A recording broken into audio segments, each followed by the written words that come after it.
চৈতালির বাড়িতে আলতা পরা পর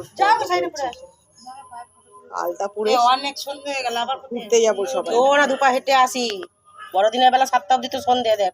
7টার সময় বাড়ি ঢুকবি? না বড়দিনের 7টার সময় তাই চৈতালি ঠ্যাংটা খোয় বাবা। এই দেখি শুটকিটা পাটা দেখতে পাচ্ছি না, পড়াতে দেন, আমার পাপ হবে তো। দাঁড়া না, চৈতালি পরে। এই চৈতালি একটু পিছিয়ে যা। বাহ বাহ, মা লক্ষ্মী খুব সুন্দর, খুব সুন্দর। অঞ্জনা দেখি আঙুল তোলতো আঙুল ফাঁকা আছে নাকি দেখি, আঙুল তোল। হ্যাঁ দেখ ফাঁকা সব, তোর তো ধরপর পড়া। আরে এটা কি করছো?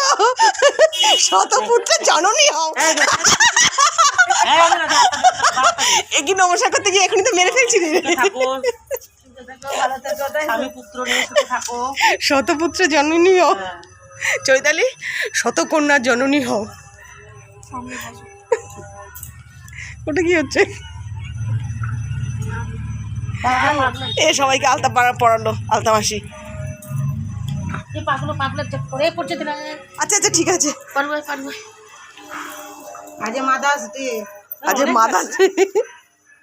আলতা পড়ার দিয়ে আজকে বললুম মানুষগুলো দেখা নেই, পায়ের দেখা, পা দেখে কি করবে। তুই পারবি তোর পাটা করতে হবে। নাও তুলে নিয়েছি, সবাইকে তুলে নিয়েছি, সবাইকে তুলে নিয়েছি।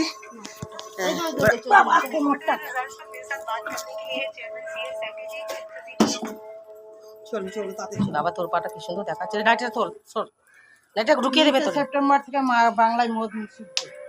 ঠিক করেছে, এবার থেকে আমরা মদ খাওয়া শুরু করবো। ওরা নিষিদ্ধ, আমরা শুরু করবো এবার থেকে। ছেলেদের নিষিদ্ধ হয়েছে, মেয়েরা শুরু করে দেবো। তবে বুঝবে ওরা যে বারণ করতে হবে তার এসি কি তাইসি। সত্যি এটা উচিত করা। কি বলিস তুই, মদ খাওয়া ধরবি? হ্যাঁ উচিত, তবে ছেলেরা বুঝবে যে সবাইকে যদি পাও